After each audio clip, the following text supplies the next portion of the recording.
یہ جو القادر یونیورسٹی کی زمین وہ لے کے دیتے ہیں، اور یہ 200 کنال 250 کنال جو بنی گالا میں وہ لے کے دیتے ہیں، اور جو تحائف دیتے ہیں وہ قسمت میں دیتے ہیں، ایک اور وہ قسمت میں وصول کیے جاتے ہیں. ایک اور بات بھی ہے، یہ بھی تو آپ مانیں نا. آپ ٹھیک سوالات تو مجھے تو کوئی اعتراض نہیں ہے سر.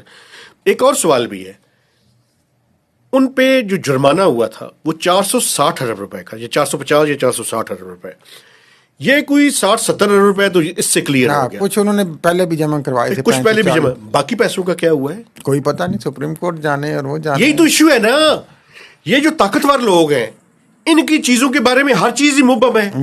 اس میں آپ اتنی ہی بات پکڑتے ہیں نا جتنا آپ نے کسی کو آپ نے اچھا فرض کیا وہ پیسے سارے دے کے 100 ارب روپیہ ان کا ہو گیا، میں مثال دے رہا ہوں، مجھے پتہ نہیں ہے نمبرز. جو باقی 360 ارب روپے ہیں ان کا کیا ہے؟ بالکل وہ معاف. اور باقی سپریم کورٹ نے آج تک کیوں نہیں پوچھا اس سے بھائی کہ وہ جرمانہ کدھر ہے؟ اچھا سپریم کورٹ نے تو چلے پوچھا ہی نہیں پوچھا. یہ جو نیب ہے، ایف آئی اے ہے، ایف بی آر ہے، باقی لوگ ہیں، مٹی پاؤ تو روٹی کھاؤ، اس پہ کچھ نہیں ہوگا. ابھی تک تو عمران خان کو سزا دے کے باقی فارغ. عمران خان کو سزا تو دیکھیں، اس کے سیاسی مقاصد ہے نا بھائی، سیدھی سی بات ہے. باقی چیزیں تو یہ چلتی ہیں ساری.